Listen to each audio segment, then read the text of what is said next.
वो भीम और भगवान शंकर दोनों कुटिया के अंदर सो गए रात्रि में।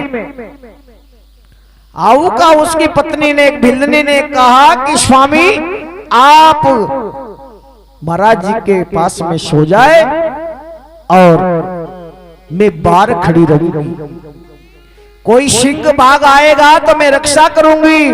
धनुष बाण लेकर के वही स्त्री बाहर खड़ी हो गई।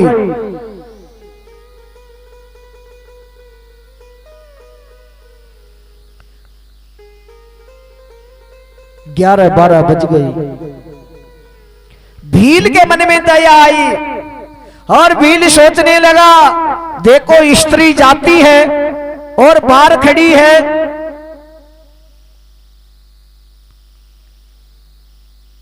इनके भी तो जीव है। मन में दया आई और वह कुटिया से बाहर आ गया। अपनी पत्नी से कहता है कि अब तुम सो जाओ, मैं बाहर खड़ा हूं। कि नहीं नहीं स्वामी, मेरा सौभाग्य है जो सेवा करने का मौका मिला है। पति ने कहा, तू स्त्री जाती है, तू नारी है, तेरा यहां रहना अच्छा नहीं है, ये धनुष बाण मेरे लिए दे दो। तब वह धनुष बाण आऊ को भील ने ले लिया और उनकी पत्नी को उस कुटिया में सुला दिया जहां भगवान शंकर जी सो रहे थे। एक तरफ भगवान शंकर जी घूम गए, दूसरी तरफ वो आऊ का घूम गई और सो गए। अब भगवान शिव माया करते हैं, अपने भक्तों की परीक्षा करते हैं। भगवान शंकर ने माया रूपी सिंह का रूप धारण करके और रात्रि में आकर के उस भील को मार दिया।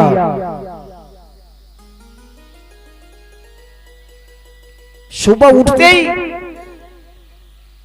भगवान शंकर जी साधु वेश में गए, वो कुटिया से बाहर आए और आऊ का जो भिलनी थी वह भी बाहर आई और उन्होंने देखा उनका शरीर को चीर दिया, टुकड़े टुकड़े कर दिए। तब भगवान शंकर रोने लग जाते हैं, हे पुत्री, मैं नहीं आता तो तेरा पति नहीं मरता, मैं तेरे यहाँ नहीं रहता तो तेरा पति को सिंह नहीं खाता। हे पुत्री, तेरे साथ में तो बहुत बुरा हो गया, अब तेरे कोई नहीं है, तू कहाँ रहेगी, तू किसकी होकर रहेगी, तू क्या करेगी, क्या खाएगी, कहाँ जाएगी, कहाँ रहेगी। इस प्रकार से भगवान खाने लगे और रोने लगे। तब वह आऊ का भिल्ली भगवान शंकर से बोली, हे महाराज, अरे पति तो मेरा मरा है, आप क्यों रोते हो, ये रोने का क्यों नाटक करते हो। कि हे पुत्री, मैं नहीं आता तो ये नहीं मरता, अब मैं तेरा क्या सहयोग करूं, मैं तेरी क्या मदद करूं। तब वो कहने लगी कि आप मेरी वही मदद कर दीजिए, क्योंकि जंगल से सूखी लकड़ी इकट्ठी कर दीजिए और चिता की तैयारी कर दीजिए। मैं मेरा पति को लेकर के सती होऊंगी और इस शरीर का त्याग करूंगा।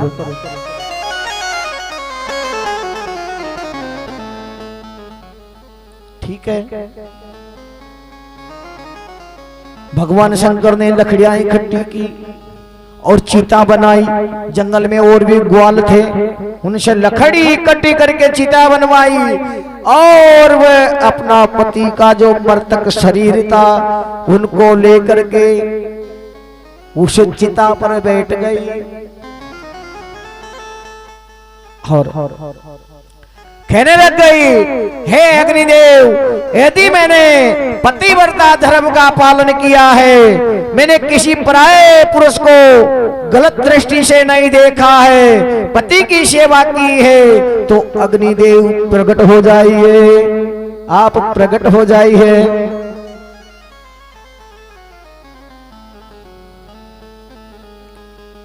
अग्निदेव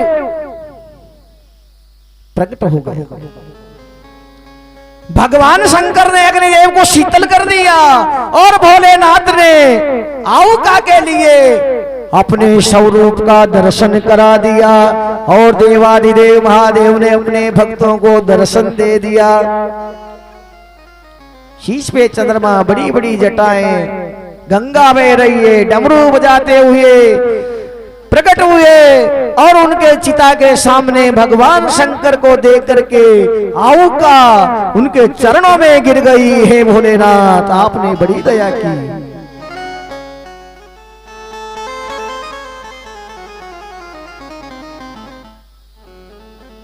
भगवान शिव जी ने उनका पति को जीवित कर दिया और कहा, हे पुत्री, में तेरी परीक्षा लेने के लिए आया था।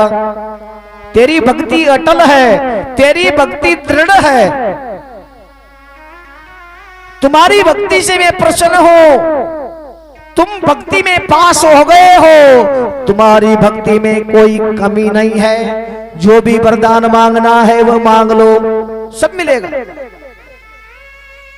दोनों पति पत्नी कहते हैं, भोलेनाथ, हमारे लिए कुछ नहीं चाहिए, हमने तो आपके दर्शन कर लिए, हमने सब कुछ मिल गया।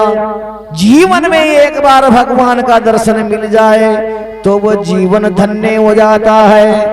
बोले शंकर भगवान की।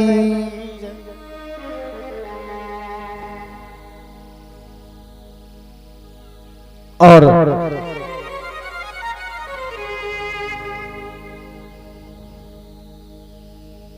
भगवान की लीला बड़ी अपार है।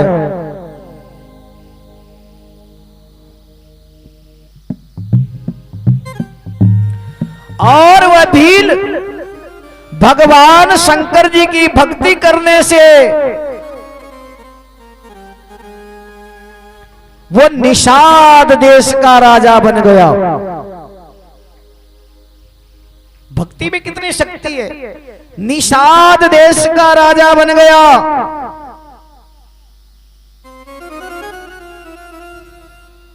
और उसका नाम राजा नल हुआ। ये दूसरा जन्म की कथा है। वो जन्म तो पूर्ण हुआ, जिसका दूसरा जन्म हुआ वो निषाद देश का राजा हुआ और उनका नाम राजा नल हुआ।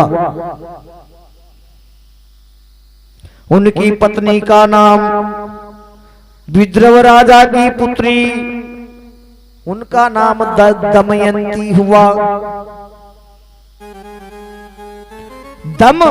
दमयंती और राजा नल का विवाह हुआ और शिव ने हंस रूप धारण करके दोनों का विवाह करवा दिया। शिव का ये हंस रूप तथा ये तीरूप अवतार परम मंगल कारिणी है। इसे सुन करके भक्तों में परम प्रीति बढ़ती है और ऐसी कथा सुनने से परम गति को प्राप्त होता है। भगवान उस जीवन नैया को पार लगाते हैं और उसका उद्धार कर देता है।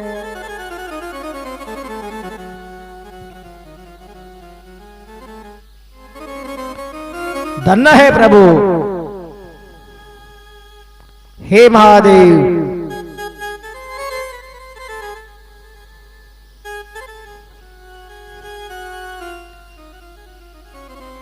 हे मुने, अब तुम्हारी क्या सुनने की इच्छा है वो कहो। जो सुनने की इच्छा है वही सुनाएंगे। कि हे महाराज, जो भगवान शंकर के इस पृथ्वी पे 12 ज्योतिर्लिंग है, अब आप 12 ज्योतिर्लिंगों की कथा सुनाइए।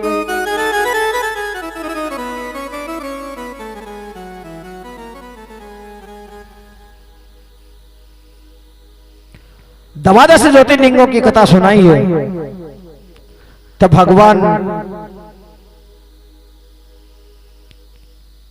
श्री शिव जी महाराज ऋषियों को 12 ज्योतिर्लिंगों की कथा सुनाते हैं। और कहते हैं क्योंकि शरीर तो सबको छोड़ना पड़ेगा, लेकिन जो मनुष्य करता है ये आत्मा किए हुए पापों से जो करते हैं, अच्छा करते हैं, पुण्य होता है तो आत्मा को फल मिलता है, बुरा करते हैं तो पाप भी आत्मा के ही लगते हैं। इसलिए आत्मा अमर है, आत्मा मरती नहीं है। बुरे कर्म करने वालों को इस आत्मा को यमराज की सभा में पापों को भोगना पड़ता है। जब पाप खत्म हो जाए तब किसी भी योनि में डाल देते हैं। पुण्य करने वाले ब्रह्मा जी के बनाए हुए 14 लोकों में जाकर के अपना पुण्य का भोग करता है। किसी ने वृक्ष लगा दिया तो वहां जाएगा तो छाया मिलेगी, किसी ने मंदिर बनवा दिया वहां जाएगा तो घर मिलेगा, किसी ने चांदी सोना दान कर दिया तो वहां चांदी सोने के आभूषण मिलेंगे, किसी ने कुआं खुदा दिया, प्याऊ बिठवा दिया तो वहां ठंडा जल मिलेगा, किसी ने जूते चप्पल दान कर दिए उनके लिए वहां पर मिलेगा, किसी ने कपड़े का दान किया तो कपड़े मिलेंगे, किसी ने अन्न दान किया तो भोजन मिलेगा, किसी ने वस्त्र दान किया है तो वस्त्र मिलेगा। क्योंकि जो जैसा करता है उनको वैसा ही मिलता है। जो रामायण जी में भी कहा है, क्रम प्रदान विश्व कर राका, जो जस करे तस फल छाका। और ये प्राण निकल जाते हैं, शरीर जल जाता है और वह पाप आत्मा के लग जाते हैं। इसलिए कहता है कहा है कि शरीर का अभिमान नहीं करना चाहिए। माटी का शरीर माटी का पुतला है। और इसलिए कहा है हरे मन मुसाफिर निकलना पड़ेगा, चलना पड़ेगा, काया कुटी को खाली करना पड़ेगा। हरे मन मुसाफिर निकलना पड़ेगा, चलना पड़ेगा, काया कुटी को खाली करना पड़ेगा।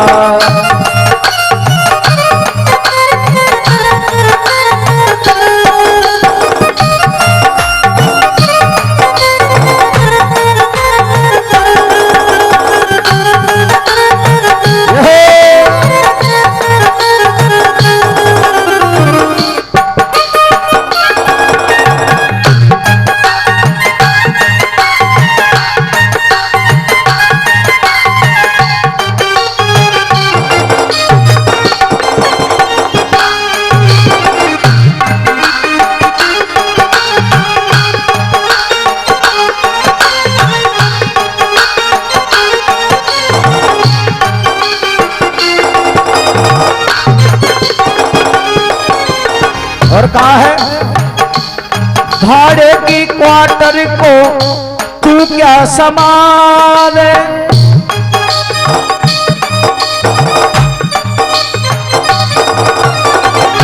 एक दिन तुझे घर का मालिक निकाले।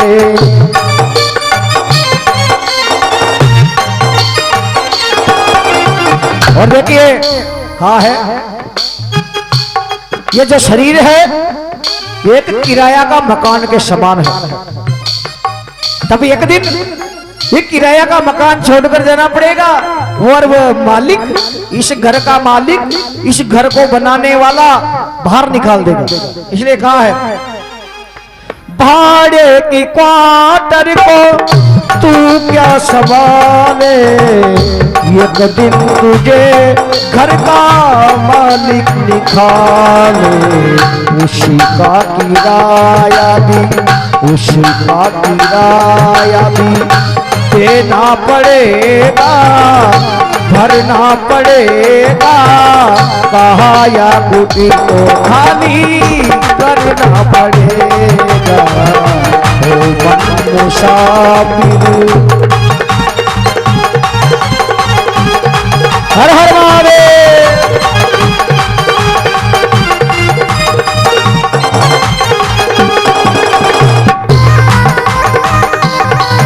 जय जय भोले।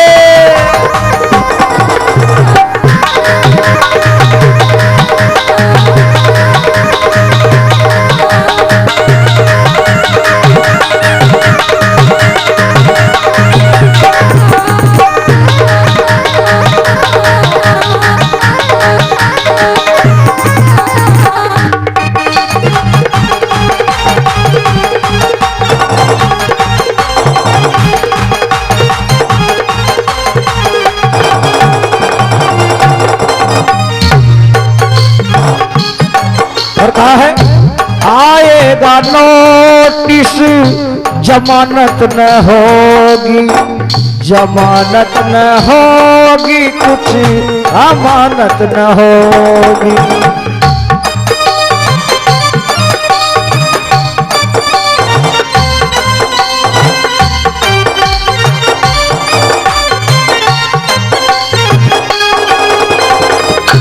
आएगा नोटिस जमानत न होगी, जमानत न होगी, अमानत न होगी।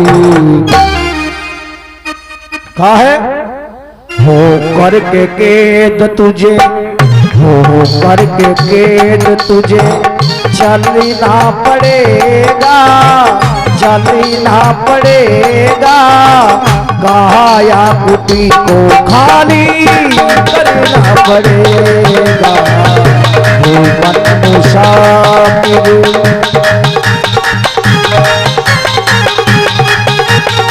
हर हर वाले।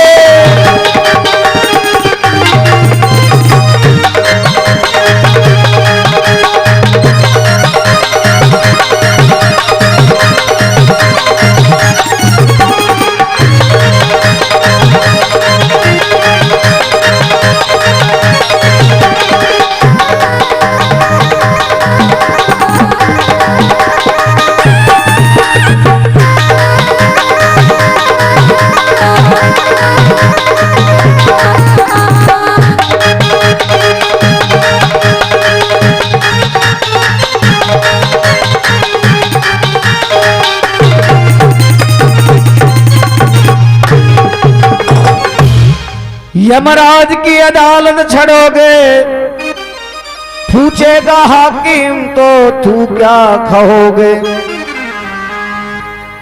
यमराज की अदालत छड़ोगे, पूछेगा हाकिम तो तुम क्या कहोगे। पापों की अग्नि में, पापों की अग्नि में जलना पड़ेगा, जलना पड़ेगा, कहा या कुटी को खाली करना पड़ेगा, चलना पड़ेगा, चलना पड़ेगा, काया कुटी को खाली करना पड़ेगा।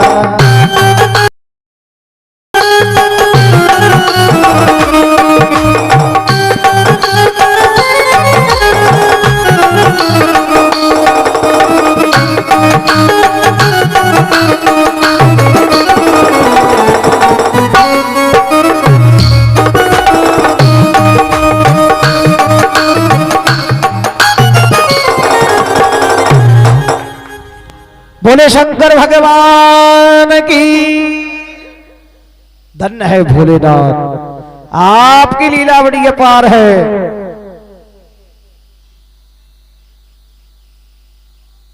देखिए सूजी महाराज कहने लगे, हे मुने तुम्हारी 12 ज्योतिर्लिंगों की कथा सुनने की श्रद्धा है तो सुनिए। 12 ज्योतिर्लिंगों की महिमा बड़ी अपार है और भगवान अपने भक्तों का बेड़ा पार करते हैं। सूत जी महाराज बोले हैं मुने, जो सोमनाथ महादेव है, सोमनाथ महादेव की महिमा अपार है, क्योंकि ये 12 ज्योतिर्लिंग ऐसे हैं जिन्होंने शिव की भक्ति की और भोलेनाथ साक्षात प्रकट होकर के उस ज्योतिर्लिंगों में निवास कर रहे हैं और वहां जाने वाले भक्तों का कल्याण करते हैं। 12 ज्योतिर्लिंगों में पहला ज्योतिर्लिंग है सोमनाथ। ये सोमनाथ विश्व प्रसिद्ध मंदिर है और ये मंदिर गुजरात प्रांत के खाटिया। हे चंद्रदेव, तेरा उत्तम कुल में जन्म है, इसलिए तुमने ऐसा व्यवहार नहीं करना चाहिए। तुम्हारे लिए तो सब पत्नियां